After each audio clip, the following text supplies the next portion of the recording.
हरि ओम सबैजनालाई। मेरो नाम रजित चौलाङ है र आज कुरा गर्दैछु ब्लेन्डरको बारेमा। ब्लेन्डर भनेको चाहिँ 3D प्याकेज सफ्टवेयर हो। यसमा चाहिँ 3D एनिमेसन पाइपलाइनको जे काम पनि गर्न मिल्छ, चाहे त्यो मोडलिङ होस्, रिगिङ होस् अथवा एनिमेसन आफै होस् हो। यसमा चाहिँ सबै काम गर्न मिल्छ। प्लस भिएफएक्सको केही कामहरू तपाईँलाई गर्नु पऱ्यो अथवा कम्पोजिसन हो, इभन भिडियो एडिटिङ पनि मिल्छ। सो भन्नुको मतलब ब्लेन्डर चाहिँ एकदमै भास्ट सफ्टवेयर हो कि। सुरुमा हामीले के बुझ्नु पऱ्यो भन्दाखेरि अब ब्लेन्डर खोल्दाखेरि कस्तो हुन्छ र हामीले कता गएर काम गर्ने भनेर बुझ्नु पऱ्यो। ब्लेन्डर इन्स्टल गर्नको लागि चाहिँ तपाईँले अब सिम्पल ब्लेन्डरको वेबसाइटमा जान सक्नुहुन्छ। अब ब्लेन्डर 2.92 भर्जन भनेको चाहिँ यसको लेटेस्ट भर्जन छ। यो चाहिँ तपाईँले इन्स्टल गर्न सक्नुहुन्छ। सिम्पली डाउनलोड गर्ने, अब म चाहिँ लिनक्समा छु हो, सिम्पली अब डाउनलोड गर्ने। डाउनलोड गर्दाखेरि अब विन्डोज भर्जनको लागि कि के को लागि भनेर यसले यहाँ सेलेक्ट गर्न भन्छ हो। मेरो चाहिँ लिनक्सको लागि डिफल्टली यसले सेलेक्ट गरिदियो हो। सो यस्तै गरी तपाईँले म्याक ओएस अथवा विन्डोज जेको लागि पनि ब्लेन्डर पाउनुहुन्छ। ब्लेन्डर एकदमै एकदमै फ्लेक्जिबल सफ्टवेयर हो भनौँ, जेमा पनि यही काम गर्न मिल्छ। इभन मैले लिनक्स चलाएर छु, इभन लिनक्समा त अझ रेन्डरिङ फास्ट नै हुन्छ भन्ने एउटा, अझ बढी इफेक्टिभ हुन्छ भन्ने एउटा लाइक रिजल्ट आएको छ भनौँ न, धेरैजनाको एक्सपिरियन्सबाट। सो सिम्पल छ ब्लेन्डर इन्स्टल गर्नु, डाउनलोड गर्नु, इन्स्टल गर्नु, अरू कुनै सफ्टवेयर जस्तो हो। अब यसमा फर्स्टमा के गर्नु पऱ्यो भन्दाखेरि, फर्स्टमा म सर्टकट अन गरिदिन्छु। सर्टकट अनै रहेछ। सो फर्स्टमा त फाइलमा तपाईँले न्यूमा गएर जेनरल अथवा यहाँ कुनै पनि कुरा क्लिक गर्नुभयो भने 2D एनिमेसन स्कल्पटिङ यसले चाहिँ नयाँ फाइल बनाइदिन्छ क्या। सो अहिले चाहिँ हामी जेनरल हेरौँ, अरू केही पनि नहेरौँ। सो जेनरल हेरौँ। अहिलेको यो सेभ गर्दिनँ म। सो यो गर्दाखेरि फेरि मैले सर्टकट इनेबल गर्नुपर्छ होला सायद। यस हो। अब यो भनेको चाहिँ हाम्रो ब्रान्ड न्यू सिन हो क्या। यसबाट सबै कुराहरू क्रिएट गर्ने क्या। अब यसमा हामीसँग के छ हेरौँ है। पहिला हामीसँग यो लेआउट, मोडलिङ, स्कल्पटिङ, युभी एडिटिङ भन्ने प्यानल छ नि। त्यो भनेको चाहिँ कस्तो भन्दाखेरि ब्लेन्डरहरू चाहिँ प्यानलमा वर्क गर्छ क्या। प्यानलहरू भनेको चाहिँ के भन्दाखेरि जस्तै यो अगाडि 3D भ्यू पोर्ट छ नि, यो चाहिँ एउटा प्यानल हो। जस्तै यहाँ गएर 3D भ्यू पोर्ट भन्ने सिलेक्टेड भएको छ। यदि यहाँ युभी एडिटर भएको भए यहाँ युभी एडिटर मात्रै हुन्थ्यो कि यहाँ 3D भ्यू पोर्टमा मेरो के छ सबै हरायो कि। एक्चुअली त्यो हराएको छैन, तर त्यो प्यानल चाहिँ हरायो कि। सो त्यो प्यानल तपाईँले सेलेक्ट गर्नु पऱ्यो भने कता जाने त, यहाँ लेफ्ट साइडमा हुँदो रहेछ 3D भ्यू पोर्ट गर्ने। Shift5 F5 यसको सर्टकट भयो। अब यसको सर्टकट धेरै युज गर्दिनँ म चाहिँ सिम्पल यसरी नै त्यहाँ गएर नै क्लिक गर्छु हो। अब यसले चाहिँ के गरिदिन्छ भने मोडलिङमा चाहिँ मोडलिङलाई जे टुल चाहिने हो त्यो देखाइदिन्छ क्या। यो यतापट्टिको अप्सन्सहरूले चाहिँ लेआउट भनेको चाहिँ लाइक बेसिक तपाईँलाई जे काम गर्न चाहिएको हो, ब्लेन्डरलाई यो चाहिएको हो जस्तो लाग्छ। त्यस कारणले लेआउटमा चाहिँ यो छ। जस्तै लेआउटमा के छ भन्दाखेरि यो एनिमेसनको एउटा उ छ हो, डोप सिट छ होला सायद, यहाँ डोप सिट छ होला होइन, डोप सिट अथवा टाइमलाइन मध्ये एउटा के हो। सो यो चाहिँ के को लागि भन्दाखेरि यो चाहिँ एनिमेसनको लागि हो कि। यहाँ मैले प्ले गरेँ भने चाहिँ यो एनिमेसन प्ले हुन्छ कि। यो के भइरहेछ भन्दाखेरि यो 0 फ्रेम हो, यो 10 फ्रेम हो, यो 20 फ्रेम हो। यो फ्रेम्स हरेक फ्रेम्समा के भइरहेछ भन्ने कुरा चाहिँ यहाँ भ्यू पोर्टमा देखिन्छ। तर म मोडलिङ ट्याबमा गयो भने त्यो हरायो फेरि। किन भन्दाखेरि मोडलिङमा सिम्पल मैले मोडलिङमा मात्रै फोकस गर्छु, त्यस कारणले एनिमेसन चाहिँदैन होला भनेर ब्लेन्डरले सोच्यो कि। सो स्कल्पटिङमा त्यस्तै छ। स्कल्पटिङमा के चाहिन्छ, सो मलाई ब्रसेसहरू चाहिन्छ हो स्कल्पटिङमा, त्यस कारणले ब्रसको टुल्सहरू आयो। सो यो लेफ्ट साइडमा चाहिँ तपाईँको यो फोटोसप स्टाइलको हुन्छ नि, फोटोसपमा मुभ टुल हुन्छ, अरू टुल हुन्छ हो। त्यस्तै गरी यो मुभ रोटेट भनेर अप्सन दिएको छ, त्यो चाहिँ सिम्पल हाम्रो अरू कुनै सफ्टवेयरमा हुने जस्तै लेफ्ट साइडमा टुल दिन्छ। सो स्कल्पटिङमा गयो भने पनि त्यसरी नै हाम्रो के आयो त, टुलको अप्सन्सहरू आयो। अब युभी एडिटिङमा छौँ। युभी एडिटिङमा नि त्यस्तै छ। यतापट्टि भ्यू पोर्ट आउँछ, यो भ्यू पोर्टै हो अघि नै के, तर सानो बनाइदियो।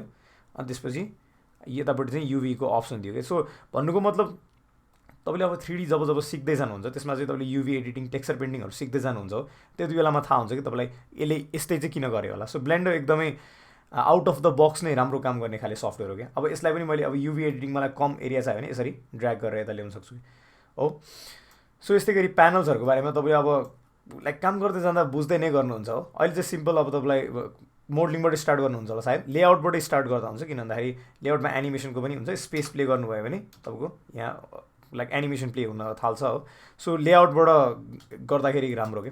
अब कम्पोजिटिङहरू गर्नु छ भने कम्पोजिटिङमा नि गइदिन्छ। यसमा लाइक युज नोट्स गऱ्यो भने यहाँ नोट्सहरू पनि देखाउन थाल्छ कि। लाइक ब्लेन्डर चाहिँ एकदमै भास्ट नै सफ्टवेयर हो कि। लाइक जे कुराहरू न्यू नेट्रोनहरूबाट गर्न मिल्छ, इभन त्यो पनि ब्लेन्डरबाट तपाईँले राम्रोसँग सिक्नुभयो भने ब्लेन्डरबाटै त्यो कामहरू पनि गर्न सक्नुहुन्छ पछि हो।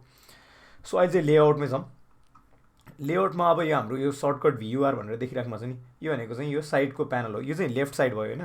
यो राइट साइडको यो प्यानल्सहरू चाहिँ के हो भन्दाखेरि यहाँ तपाईँको अप्सन हुन्छ क्या, के अप्सन हुन्छ भन्दाखेरि अब यो भ्यू पोर्टमा के भइरहेछ त्यसको बारेमा अप्सन हुन्छ, अथवा लाइक एड अन्सहरू हाल्नुभयो भने डिफ्रेन्ट अप्सन्सहरू पनि हुन्छ। यसको सर्टकट भनेको चाहिँ एन हो। एन क्लिक गऱ्यो भने चाहिँ यो लाइक के भयो भन्दाखेरि हरायो, फेरि एन क्लिक गर्छु यो आउँछ। सो एन सर्टकट चाहिँ याद गर्नुपर्ने हुन्छ। ब्लेन्डरमा चाहिँ धेरै सर्टकट हुन्छ जुन चाहिँ तपाईँले याद गर्ने पनि हुन्छ, जसको कारणले चाहिँ तपाईँको कामहरू फास्ट हुन थाल्छ। यदि सर्टकट याद गर्नु भएन भने चाहिँ तपाईँलाई ब्लेन्डरमा एकदमै गाह्रो पर्छ हो। सो एन सर्टकटले के गर्यो त, राइट साइडको प्यानल्सहरू ल्याइदियो क्या। सो आइटममा के रहेछ त, लोकेसन, रोटेसन, स्केलहरू रहेछ। अब यसमा चाहिँ लाइक मैले यो लोकेसन्सहरू बढाइदिएँ घटाइदिएँ भने यहाँ चेन्जेसहरू आइरहेछ, भनेको मतलब यहाँ जे भइरहेछ अब यहाँ गएर पनि मैले अब यसलाई अलिकति यता लगेर यो वाइ एक्सेसमा चेन्ज भयो नि होइन, यहाँ डाटा चेन्ज भएको देख्नुहुन्छ नि, कन्ट्रोल जेड गरौँ, भन्नुको मतलब यहाँ जे चेन्ज भइरहेछ त्यो चाहिँ यतापट्टि देखाउँछ क्या हो। त्यो चाहिँ आइटमको सेक्सनमा भयो ट्रान्सफर्मरको। यसमा प्रपर्टिजमा के छ, प्रपर्टिजमा अहिले केही देखाएन हो। टुल्समा जाउँ, यो टुल्समा अब हामीलाई कहिलेकाहीँ यो टुल्सहरू चाहिन सक्छ हो, ओरिजिनहरू या लाइक ओरिजिनहरू केही चेन्ज गर्नु पऱ्यो अथवा के चाहियो भने हामीलाई यो टुल सेक्सनमा हुन्छ हो। अब भ्यूमा जाउँ, भ्यूमा मोस्ट इम्पोर्टेन्ट भनेको क्यामेराको सेक्सन्सहरू छ हो। लक क्यामेरा टु भ्यू गर्न सकिन्छ हो। हामीले यस्तो गऱ्यो भने चाहिँ हामीले जे हेरिरहेछौँ क्यामेराले पनि त्यही हेरेर आउँछ क्या। सो त्यस्तो कुराहरू छ हो। सो राइट साइडमा चाहिँ अप्सन्सहरू छ भनेर बुझ्नु न अहिले। अनि त्यसपछि त्योभन्दा नि राइटमा गयो भने चाहिँ यतापट्टि लाइक आउटलाइनर भन्ने हुन्छ। यो आउटलाइनर कता छ भन्दाखेरि सो आउटलाइनर यता छ हो, सिफ्ट F9 रहेछ। सो यो आउटलाइनरको ठाउँमा मैले प्रपर्टिज गरिदिएँ भने यो तलको कुरा यता माथि आयो। तर अहिले हामीलाई के चाहिएको छ त, आउटलाइनर। आउटलाइनर भनेको के भन्दाखेरि बेसिकली यो एसेट म्यानेजमेन्ट जस्तो हो कि यो चाहिँ। यहाँ जस्तै एउटा क्युब छ, त्यस कारणले क्युबमा सेलेक्टेड छ हो। अब म लाइट सेलेक्ट गर्छु, कता छ त, लाइट सेलेक्टेड हुन्छ। क्यामेरा सेलेक्ट गर्छु, क्यामेरा सेलेक्ट हुन्छ। लाइक यो सिनमा जे छ त्यो यता पनि छ क्या, त्यसको रिफरेन्स चाहिँ यहाँ छ भनेर बुझ्नु न। अनि यहाँ सेलेक्ट गर्नु भनेको चाहिँ यता पनि सेलेक्ट गर्नु। अनि अर्को भनेको चाहिँ सिम्पल हाम्रो प्रपर्टिज भइहाल्यो। सबभन्दा बढी इम्पोर्टेन्ट भनेको यो प्रपर्टिजमा चाहिँ लाइक यो लाइट क्लिक गऱ्यो भने यहाँ लाइटको प्रपर्टीहरू आउँछ कि हो। लाइटको प्रपर्टिजहरू के छ त, पोइन्ट लाइटिङ, सन लाइटिङ, यस्तो कुराहरू चाहिँ अब यहाँ आयो कि। जस्तै अब यो पोइन्ट लाइटिङबाट मलाई सन लाइटिङमा चेन्ज गर्नु पऱ्यो, सनको डिरेक्सन यता जा भनेर लाइक त्यस्तो लागोस् भने मैले सिम्पली यहाँ आएर चेन्ज गर्नुपर्ने छ। सो मेजोरिटी अफ टाइम चाहिँ हाम्रो यो 3D भ्यू पोर्ट र प्रपर्टिजमा चाहिँ बितिरहन्छ कि, किन भन्दाखेरि हामीले मेजर चेन्जेस भनेको त्यतै गर्ने हो। सो प्यानल्सहरू त बुझ्यो। अब के बुझौँ भन्दाखेरि 3D भ्यू पोर्टमा लाइक नेभिगेट कसरी गर्ने। अब ब्लेन्डर चलाउन तपाईँलाई थ्री पोइन्ट माउसहरू चाहिन्छ, सरी 3 बटन माउसहरू चाहिन्छ हो। किन भन्दाखेरि 3 बटन माउस तपाईँसँग छैन भने लाइक ब्लेन्डर राम्रोसँग एक्ट गर्दैन। सो तपाईँले के गर्नु पऱ्यो भन्दाखेरि यो मिडल माउस जुन छ, मिडल माउस चाहिँ एकदमै इम्पोर्टेन्ट हुन्छ। जस्तै मिडल माउस लिएर यसरी लाइक घुमाइदियो भने यसले चाहिँ सिनमा रोटेट गरिदिन्छ कि। जस्तै एउटै रिफरेन्स पोइन्टबाट यताउति हेरे जस्तो कि एउटा मान्छेले तिनतिर हेरे जस्तो, सरी चारैतिर मजाले हेरेको जस्तो हो, 3 डिमेन्सनमा भनौँ न हो, त्यो भयो हो। अनि अर्को कुरा भनेको चाहिँ सिफ्ट क्लिक गरेर अनि यो मिडल माउस बटन क्लिक गरेर यताउति गर्नु भने चाहिँ लाइक यो चाहिँ प्यानिङ जस्तो कि 3D भ्यूमा प्यानिङ जस्तो, यसलाई माथि लान सक्छु, यसलाई तल लान सक्छु, यस्तो गर्दै अब फेरि अब मैले जुम आउट गरेर यताउति लग्यो भने फेरि लाइक डिफ्रेन्ट भ्यूहरूमा हेर्न सक्छु। जस्तै यता घर थियो अरे, यता अरू नै कुरा थियो अरे, यता पार्क थियो अरे, लाइक पार्कमा हेर्न सक्छु, फेरि घरमा आउन सक्छु। सो त्यस्तो कुराहरू छ। अनि त्यसपछि जुम इन र जुम आउट गर्न सिम्पल छ। मिडल माउसले लाइक स्क्रोल गर्ने अनि फेरि middle mouse button scroll back गर्ने के हुन्छ त तपाईँको जुम इन र जुम आउट। जुम इन र जुम आउट त तपाईँको अरू सफ्टवेयरमा जस्तै सिम्पल छ। सो यति याद गर्नुभयो भने चाहिँ तपाईँले अब धेरै कुराहरू धेरै सिनहरूमा चाहिँ नेभिगेट मजाले गर्न सक्नुहुन्छ। सो मिडल माउसले रोटेट भयो, सिफ्ट मिडल माउसले प्यानिङ भयो, अनि जुम इन र जुम आउट त्यति जान्नुभयो भने पनि धेरै हुन्छ हो। अब के गरौँ भन्दाखेरि अब यो 3D यो जुन भ्यू पोर्ट छ त्यसमा भएको सामानहरूलाई चाहिँ हामीले म्यानिपुलेट गर्नु पऱ्यो, एसेटहरू हो। त्यसलाई के गर्नुपर्ने छ भन्दाखेरि त्यसको लागि हामीसँग 3वटा टुल छ, एकदम पावरफुल हो। लाइक सिम्पल हुन्छ, अरू सफ्टवेयरहरूमा पनि हुन्छ, इभन युनिटीहरूमा गेम सफ्टवेयरहरूमा पनि तपाईँले यसरी नै नेभिगेट गर्ने हो। के हुन्छ भन्दाखेरि मुभ हुन्छ, रोटेट हुन्छ, स्केल हुन्छ। सो मुभ टुल सेलेक्ट गरेँ अनि त्यसपछि एउटा अब्जेक्ट सेलेक्ट गऱ्यो भने यो आइकन्सहरू आउँछ कि। बाई डिफल्ट चाहिँ त्यो आइकन्सहरू आउँदैन। त्यो आइकन्सहरू ल्याउनलाई चाहिँ के गर्नुपर्छ भन्दाखेरि मुभमा गएर राइट क्लिक गरेर यहाँ असाइन सर्टकट भन्ने हुन्छ। अहिले चाहिँ मेरो लाइक चेन्ज सर्टकट बनाएँ, किन मसँग पहिले सर्टकट छ, सर्टकट राखेर मैले जी क्लिक गरिदिन्छु कि। सो जी राख्यो भने अनि त्यसपछि मैले यो कुनै पनि अब्जेक्ट सेलेक्ट गरेर जी क्लिक गरेँ भने लाइक यो मुभको टुल बार्सहरू आउँछ क्या। अनि आर क्लिक गऱ्यो भने रोटेटको आउँछ। हो। अनि मैले यसरी रोटेट गर्न सक्छु कि यसलाई अब एस क्लिक गरेँ भने स्केलको आउँछ। सो यताउति स्केल गर्न सक्छु मैले। अब फेरि अर्को डिरेक्सनबाट हेर्नु पऱ्यो भने सिम्पल मिडल माउसबाट। सो सुरुमा चाहिँ आउँदैन, किन भन्दाखेरि तपाईँले असाइन सर्टकट गर्नुपर्ने हुन्छ। सो असाइन सर्टकट चाहिँ गर्ने बानी गर्नु, किन भन्दाखेरि मलाई चाहिँ यो वेबाट सजिलो लाग्छ। कति मान्छेहरू चाहिँ जी क्लिक गरेर यतिकै माउसकै भरमा पनि मुभ गरेर आउँछन् हो। तर मलाई चाहिँ यो चाहिँ सिम्पली मेरो प्रिफरेन्स मात्रै हो, म चाहिँ यसरी नै मुभ स्केलहरू गर्न प्रिफर गर्छु कि। अब अर्को कुरा बुझ्नुपर्ने भनेको के हो भन्दाखेरि अहिले हामी अब्जेक्ट मोडमा छौँ। अब्जेक्ट मोड भनेको चाहिँ के हो भन्दाखेरि यहाँ अब्जेक्टलाई म्यानिपुलेट गरेको छु कि मैले। जस्तै यो एउटा क्युब हो भने क्युबभित्रको केही म्यानिपुलेट गरेको छैन मैले, क्युबलाई एज अ होल लाइक ढिक्का जसरी म्यानेज गरेको छु। सो क्युब मुभ हुन्छ क्या, क्युबलाई मुभ गरेँ। यहाँ लाइट सेलेक्ट भयो भने लाइट नै मुभ हुन्छ कि, लाइटको भित्रको अथवा केही पार्टहरू मुभ हुँदैन हो। क्यामेरा सेलेक्ट गऱ्यो भने क्यामेरा नै मुभ हुन्छ। त्यो भन्नुको मतलब चाहिँ हामी लाइक अब्जेक्ट मोडमा छौँ क्या, अब्जेक्ट भनेर ट्रिट गरिरहेको छौँ यता यो सबै जे छ। अब म यो डिफल्ट क्युबलाई सेलेक्ट गर्छु अनि त्यसपछि एडिट मोडमा जान्छु। एडिट मोडमा जाने सर्टकट भनेको चाहिँ के भन्दाखेरि ट्याब हो। सो ट्याब क्लिक गरेर तपाईँ सर्टकट याद गर्नु, ट्याब क्लिक गऱ्यो भने एडिट मोडमा जान्छ। अब यो यस्तो के आयो भन्दाखेरि यो भर्टिसेसहरू आयो नि, यो भर्टिसेसहरू किन आयो भन्दाखेरि म एडिट मोडमा छु। त्यो थाहा पाउने कसरी, यहाँ अब्जेक्ट मोड र एडिट मोड भन्ने हुन्छ हो। सो अब्जेक्ट मोडमा हुँदाखेरि चाहिँ हामीलाई सिम्पल एउटा मुभ गर्ने अप्सन्सहरू अथवा केही देखाइदिन्छ, रोटेट गर्ने अप्सन्सहरू। तर म एडिट मोडमा छु भने चाहिँ त्यही अप्सन देखायो भने पनि लाइक एडिट मोडभित्र देखाउँछ कि। अब यसमा चाहिँ फेरि चेन्ज सर्टकट गरेर मैले के गर्दा लाइक जी क्लिक गरेँ भने, अब मैले जी क्लिक गरेँ भने ह्यान्डलहरू आउँछ क्या। अब चाहिँ मैले इन्डिभिजुअल भर्टिसेसहरू चेन्ज गर्न सक्छु। सो एडिट मोडमा पनि इम्पोर्टेन्ट कुरा भनेको के छ भन्दाखेरि तपाईँको 3वटा मोड छ क्या। एउटा भर्टेक्स मोड यहाँ छ नि, 3वटा भर्टेक्स मोड, अनि त्यसपछि एज मोड, अनि त्यसपछि फेस सिलेक्ट मोड छ क्या। सो त्यसमा के हुन्छ भन्दाखेरि यो कुनै पनि 3D अब्जेक्टहरू चाहिँ यो मोडलिङमा इम्पोर्टेन्ट हुन्छ हो। यो भर्टिसेसहरूले भन्छ क्या। अनि भर्टेक्सहरूलाई जोड्ने चाहिँ एजले हो, अनि एजहरूलाई जोड्ने चाहिँ फेसले हो क्या। सो भर्टेक्स हुन्छ हो, भर्टेक्सलाई मुभ गऱ्यो भने लाइक एउटा मात्रै भर्टेक्स मुभ भयो क्या। अब यसलाई माथि गरौँ हो। सो एउटा मात्रै भर्टेक्स मुभ भइरहेछ क्या यता, अनि त्यसले एउटा डिफ्रेन्ट सेप दिइरहेछ हो। अब मैले यसको सर्टकटहरू चाहिँ के हो भन्दाखेरि 1 2 3 भनेर याद गर्नु न। 1ले चाहिँ भर्टेक्स सिलेक्ट मोड, 2ले चाहिँ एज सिलेक्ट मोड, एजहरू सिलेक्ट हुन थाल्छ हो। अनि त्यसपछि 3ले चाहिँ फेस सिलेक्ट मोड, लाइक यो पुरै फेस नै एज अ होल सिलेक्ट हुन्छ कि, फेस नै यताउति गर्न मिल्छ क्या। अब मैले एज सिलेक्ट मोडमा जानु पऱ्यो भने 2 क्लिक गरेर माथि यसलाई तल लानु पऱ्यो भने तल हो, माथि लानु पऱ्यो भने माथि, त्यसरी गर्न सक्छु कि हो। सो हाम्रो एज, फेस र भर्टेक्सको सर्टकट चाहिँ के भयो त, 1 2 र 3। सो आजको भिडियोमा चाहिँ धेरै मैले सर्टकटहरू भने हो। तपाईँले अब यो फर्स्टमा ब्लेन्डरमा सर्टकटहरू चाहिँ एकदमै याद गर्नुपर्ने हुन्छ, तर सर्टकटहरू एकचोटि याद भइसकेपछि चाहिँ एकदमै ह्यान्डी हुन्छ क्या। सो अब लास्टमा मैले कुरा के गर्छु भन्दाखेरि यो मोडहरू के हो त, यो मोडहरू भनेको चाहिँ यहाँ ग्लोबल लेखिरहेछ हो। सो ग्लोबलले चाहिँ के गर्छ भन्दाखेरि ग्लोबल एक्सिस भनेको चाहिँ यहाँ देखाइरहेछ नि, जेड एक्स र वाईहरू देखाइरहेछ नि हो। त्यो एक्सिसको रिफरेन्स मानेर चाहिँ यताउति मुभ भइरहेछ कि। जस्तै यसलाई लाइक यसले जेड मानिरहेछ, त्यस कारणले यो माथि लग भनेर अप्सन दिइरहेछ हो। यसलाई मैले लोकल गरेँ भने के हुन्छ, लोकल गरेँ भने चाहिँ रिलेटिभ टु अब्जेक्ट, किनभने अब्जेक्ट यता फर्किरहेछ नि, ल यता लैजाए भनेर, जता फर्केको छ त्यही डिरेक्सनमा ट्यान्जेन्टमा लैजाए भनेर यसले भनिरहेछ क्या।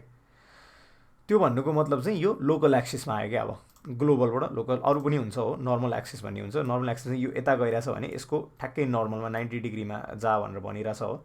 सो यो एक्सिसहरू चाहिँ याद गर्नु। कहिलेकाहीँ तपाईँले लाइक ब्लेन्डर चाहिँ किन मैले सोचेको जस्तो एक्ट गरेन भनेर क्वेसन उठ्यो भने चाहिँ यदि ग्लोबलबाट लोकल आएको हो कि नर्मल आएको हो कि त्यो पनि ध्यान दिने गर्नु न। अनि त्यसपछि यो स्न्याप्सहरू छ हो, लाइक अब 3D कर्सरको लाइक रिफरेन्स मानेर लाइक स्केल अथवा केही हुने हो कि चेन्जेसहरू हो, अथवा इन्डिभिजुअल ओरिजिनलाई मानेर चेन्ज हुने हो कि, त्योहरू चाहिँ यहाँ छ क्या। So relative to 3D cursor गर्ने हो भने चाहिँ लाइक 3D कर्सरमा चाहिँ यो आइदिन्छ कि ह्यान्डल बार्सहरू। अल्दो मैले यो नै मुभ गरेर होइन, हेर्नु है, यही मुभ गरेर हो, तर ह्यान्डल चाहिँ तल आइरहेछ क्या। कुरा चाहिँ त्यही हो, तर ह्यान्डल चाहिँ तल आइरहेछ हो। अहिले चाहिँ मैले के गर्नु पऱ्यो भन्दाखेरि अब बाउन्डिङ बक्स सेन्टरमा गयो भने चाहिँ फेरि त्यही back to where I started भने जस्तै जहाँ चाहिँ तपाईँको चेन्ज भइरहेछ, अब 2 क्लिक गरेर एज मोडमा गयो भने एज मोडमै चेन्ज भइरहेको देखाउँछ क्या यसले। अनि यो स्न्याप मोड भन्छ हो, स्न्यापले चाहिँ अब तपाईँको ग्रिडमा स्न्याप गरे जस्तो यसरी स्न्याप गरिदिन्छ हो। अब स्न्याप पनि रिलेटिभ टु डिफ्रेन्ट चिज भन्ने हो। जस्तै अर्को रिलेटिभ टु अर्को अब्जेक्ट स्न्याप गर्नु पऱ्यो भने यहाँ यसमा फेसहरू सेलेक्ट गर्न सकियो, यसको अर्को फेसमा फेस मिडियनमा गर्ने भनेर स्न्याप भनेर भनिदिन सकिन्छ हो। सो यो चाहिँ स्न्यापको कुरा हो। स्न्याप अफ गरिदिन्छु, यसको लाइक सर्टकट एस होला सायद, यो सिफ्ट ट्याब रहेछ हो। अब अर्को भनेको चाहिँ यो प्रोपोर्सनल एडिटिङ भन्ने छ। प्रोपोर्सनल एडिटिङ एकदमै इम्पोर्टेन्ट हुन्छ हो। प्रोपोर्सनल एडिटिङ लाइक अन गरेर हामीले केही चेन्ज गऱ्यौँ भने चाहिँ एउटा यस्तो गोलो आइरहेछ नि, यो गोलोलाई चाहिँ लाइक चेन्ज गर्दा गर्दै माउस नछोडिकन मैले स्क्रोल इन अथवा स्क्रोल आउट गरेँ भने के हुन्छ भन्दाखेरि मैले जे चेन्ज गरेर छु, यो एज चेन्ज गरेर हो नि, त्यसको एराउन्डको कुराहरू पनि चेन्ज गरिदिन्छ क्या। यो सर्कलभित्र जे छ नि त्यो कुराहरू अटोमेटिकली चेन्ज गरिन्छ। जस्तै यो एज अलिकति माथि गयो भने रिलेटिभ टु यो एज अरू एजहरूलाई पनि स्लाइटली माथि ल्याइदिन्छ, भन्दा मतलब प्रोपोर्सनल्ली माथि ल्याइदिन्छ क्या। यसमा पनि फल अफ भन्ने हुन्छ। लाइक फल अफ चाहिँ के गर्ने त, लाइक स्फियर गर्ने कि इन्भर्स स्क्वायर गर्ने कि त्यो अनुसार चाहिँ डिफ्रेन्ट तरिकाले यसले गरिदिन्छ भनौँ न हो। अब अरू पनि अलिकति बढी भर्टिक्स बुझायो, जस्तै यो सबैलाई सेलेक्ट गरौँ है, ए भनेर सेलेक्ट गरौँ, राइट क्लिक गरौँ, सब डिभाइड गरिदिउँ। अब सब डिभाइड गरिदिइसकेपछि के हुन्छ भन्दाखेरि यहाँ अप्सन्सहरू आउँछ क्या। यहाँ अप्सन्सहरू आइसकेपछि नम्बर अफ कट्स भन्ने हुन्छ, लाइक 10 गरिदिउँ न। सो 10 गरिदिइसकेपछि अब के गर्ने मिल्छ भन्दाखेरि यो रिलेटिभली हाम्रो एजहरू बढ्यो नि त, एज अथवा भर्टेक्सहरू सबै बढ्यो नि त। सो त्यो बढिसकेपछि यसलाई तान्दाखेरि हेर्नु है, यसलाई तान्दाखेरि प्रोपोर्सनल एडिटिङले चाहिँ अरूलाई पनि तान्दियो कि। यदि प्रोपोर्सनल एडिटिङ अफ भयो भने चाहिँ यसको सर्टकट चाहिँ ओ है, त्यो एउटा मात्रै तानिन्थ्यो हो। प्रोपोर्सनल एडिटिङ अन भएको कारणले चाहिँ यसरी सबै तान्यो कि। अब रिलेटिभली अलिकति रमाइलो सेपहरू हामीले यसरी दिन मिल्यो नि त प्रोपोर्सनल एडिटिङबाट। सो यहाँ फेस सेलेक्ट बनाउँदा एउटा फेस सेलेक्ट गरौँ अनि यसलाई यता तानिदिउँ हो। सो एउटा फेस सेलेक्ट गरौँ, यता तानिदिउँ। सो रमाइलो हुन्छ कि प्रोपोर्सनल एडिटिङ चाहिँ तपाईँले गर्दै जाँदाखेरि चाहिँ एकदमै रमाइलो हुन्छ हो। सो अनि त्यसपछि तपाईँलाई अब अर्को कुरा भनेको चाहिँ अब्जेक्ट एड गर्ने र रिमुभ गर्ने भनौँ हो। अब रिमुभ गर्नलाई चाहिँ सिम्पल छ, सेलेक्ट गरेर डिलिट गरिदिने। अब एड गर्ने चाहिँ सर्टकट के हो भन्दाखेरि सिफ्ट र ए, सिफ्ट ए क्लिक गरिसकेपछि तपाईँको यहाँ मेसहरू आउँछ हो। मेसहरू के एड गर्ने भनेर यसले अप्सन दिन्छ। मेसभित्र प्रिमिटिभ सेप्स भन्ने हो कि यो सबै। यो प्रिमिटिभ सेप्सहरूले चाहिँ प्लेन हुन्छ हो। अरू के हुन्छ, क्युब हुन्छ, क्युबलाई अलिकति यता ल्याउँ हो। अरू के हुन्छ, स्फियर हुन्छ, युभी स्फियर हो। अनि त्यसपछि अरू के हुन्छ। अनि यसले लाइक सिफ्ट ए गर्दाखेरि यहीँ किन बिचमा क्लिक गरेर ल्याइरहेछ भन्दाखेरि हाम्रो 3D कर्सर त्यहाँ छ नि त हो। 3D कर्सर भनेको तपाईँले देख्न सक्नुहुन्छ, यो 3D कर्सर हो। सो 3D कर्सरलाई मैले अब होइन अर्को ठाउँमा लानु पऱ्यो भने के गर्ने भने सिफ्ट र राइट क्लिक, सिफ्ट र राइट क्लिक मैले कहीँ क्लिक गरिदिएँ भने अब 3D कर्सर त्यहाँ जान्छ क्या। अब मैले सिफ्ट ए गरेर अब एउटा टोरस ल्याउँ, दुनो टाइपको सेप हुन्छ हो। सो के हुन्छ भन्दाखेरि अब त्यो 3D कर्सर जहाँ छ त्यहाँ अब्जेक्ट बनाइदियो। अघिसम्म यहाँ वर्ल्ड ओरिजिनमा बनाइरहेको थियो, अहिले चाहिँ यहाँ बनाइदियो कि हो। सो त्यस्तो कुराहरू हुन्छ हो। अनि त्यसपछि हाम्रो ब्लेन्डरमा चाहिँ अब्जेक्ट बनाउँदाखेरि चाहिँ यहाँ तल अप्सन दिन्छ कि लेफ्ट साइडमा, लाइक मेजर सेगमेन्ट्सहरू बनाउने। लाइक यो टोरस त मैले बनाएँ, तर टोरस कस्तो बनाउने भनेर चाहिँ यहाँबाट म्यानिपुलेट गर्नु मिल्छ। जस्तै 48 सेगमेन्ट्सहरू भइरहेछ हो अहिले, यसलाई जुम इन गरौँ। के गरी मैले यो टोरस एड गरेँ सिफ्ट ए क्लिक गरेर, अनि बाहिर लेफ्ट क्लिक गरिदियो भने अब त्यो सेटिङ हरायो क्या। अब मैले त्यो लाइक मेरो जिन्दगीभरिको लागि त्यो सेटिङ उड्यो भन्दा हुन्छ कि। ब्लेन्डरमा चाहिँ त्यो एउटा लाइक डिसएडभान्टेज भनौँ कि के भनौँ, अब ब्लेन्डर चाहिँ त्यसरी एक्ट गर्छ भनौँ न। सो अब त्यो चाहिँ मैले फिर्तै पाउँदिनँ क्या। मैले अरू तरिकाले एडिट गर्न सक्छु यो, जस्तै यसमा प्रपर्टिजहरूमा गएर एडिट गर्न सक्छु, तर त्यो त्यो त्यो अप्सन चाहिँ हराउँछ क्या। त्यस कारणले तपाईँलाई इनिसियल्ली नै केही सेप्सहरू चाहिन्छ भने चाहिँ जस्तै यसलाई डिलिट गर्नु, सिफ्टै क्लिक गर्नु, ल टोरस क्लिक गरौँ। अनि त्यसपछि यहाँ जे आउँछ नि अब यहाँ इमिडिएटली एडिट गरिहाल्ने कि। इमिडिएटली सेगमेन्ट्स बढाउने हो कि लाइक मेजरको रेडियस बढाउने हो कि हो, अलिकति पक्का फुल्या दुनो जस्तो देखियो। सो त्यसरी नै तपाईँले यहीँ चेन्ज गर्ने। अनि त्यसपछि यहाँ बाहिर कहीँ क्लिक गर्नु भने चाहिँ त्यो सेटिङ उड्यो। अब तपाईँले मोडलिङ चाहिँ गर्न सक्नुहुन्छ हो, तर त्यो सेटिङ चाहिँ कहिले नै आउनेवाला छैन। सो यताउति यो क्लिक गर्ने होइन, माथि लाने, यसलाई अब प्रोपोर्सनल एडिटिङबाट के गर्ने हो कि त्यो सबै अब यसबाट गर्न सकिन्छ। अनि सिम्पल तपाईँको अब यो अब्जेक्टहरू अलिकति नराम्रो देखियो नि हो, त्यो चाहिँ किन भन्दाखेरि यहाँ बाई डिफल्ट चाहिँ ब्लेन्डरमा सेड स्मुथ अन हुँदैन। राइट क्लिक गरेर सेड स्मुथ गर्नु भने चाहिँ अब लाइक टोरस राम्रो देखिन थाल्यो कि हो। अनि लास्ट कुरा भनेको चाहिँ अब यो बेसिक ट्युटोरियल भएको कारणले चाहिँ म धेरै कुरा नि भन्न चाहन्न। अर्को कुरा भने चाहिँ जेट क्लिक गरिराख्नु भने चाहिँ डिफ्रेन्ट मोड आउँछ क्या। अहिले चाहिँ हामी सोलिड मोडमा काम गरिरहेछौँ हो। जेट क्लिक गरेर है, अब जेट क्लिक गरेर माउसलाई मैले मटेरियल प्रिभ्यूमा लगाएँ नि, मटेरियल प्रिभ्यू आउँछ कि। मटेरियल हेर्ने चाहिँ कहाँबाट, यताबाट हो। यताबाट अहिले चाहिँ कुनै पनि मटेरियल सेलेक्ट भएको छैन। एउटा मटेरियल चाहिँ बाई डिफल्ट ब्लेन्डरले दिन्छ, त्यस कारणले मटेरियल दिन्छु। अनि मटेरियलमा नि बेस कलर भन्ने हुन्छ, बेस कलरमा गएर जस्तै एउटा कुनै कलर दिउँ न, ओरेन्ज कलर दिउँ यसलाई, ब्राउनिस केही कलर दिउँ। सो यो कलर चाहिँ अब यसको के भयो त, बाई डिफल्ट यिनीहरूसँग चाहिँ केही मटेरियल छैन यो अब्जेक्टमा, यससँग चाहिँ मटेरियल छ क्या अब, किन भन्दाखेरि हामीले मटेरियल एड गऱ्यौँ मटेरियल सेक्सनमा गएर।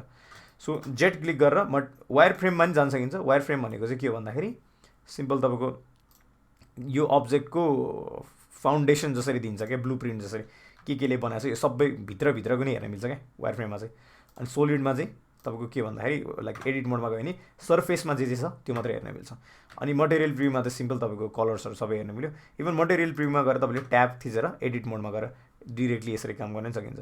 अनि रेन्डर्डमा चाहिँ तपाईँको लाइट पनि हुनु पऱ्यो कि रेन्डरमा चाहिँ, मटेरियल प्रिभ्यूमा जस्तै हो तर प्लस लाइट पनि दिन्छ। अब एउटा लाइट पनि एड गरिदिइहालौँ। लाइट एड गर्ने पनि सिम्पल सिफ्ट ए क्लिक गर्ने, लाइट एउटा सनलाइट एड गरौँ।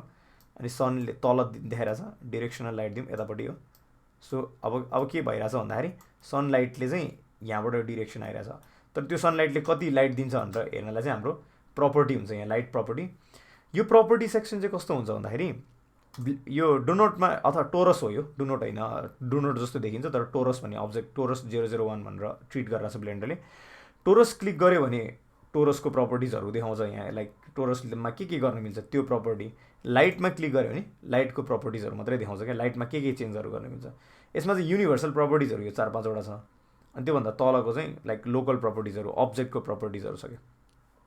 अब के गर्ने भन्दाखेरि लाइटमा सेलेक्ट गर्ने, अनि त्यसपछि लाइटको प्रपर्टिजमा जाने, स्ट्रेङ्थ यहाँ सरी 1 छ, 5 गरिदिन्छु। अलिकति लाइक बढी नै लाइट आयो कि, अब 5 एकदमै बढी 3 गरौँ सरी। सो 3ले चाहिँ अलिकति राम्रो लाइटिङ थियो भनौँ न। सो ब्लेन्डरको बेसिक्सलाई यति नै काफी होला सायद।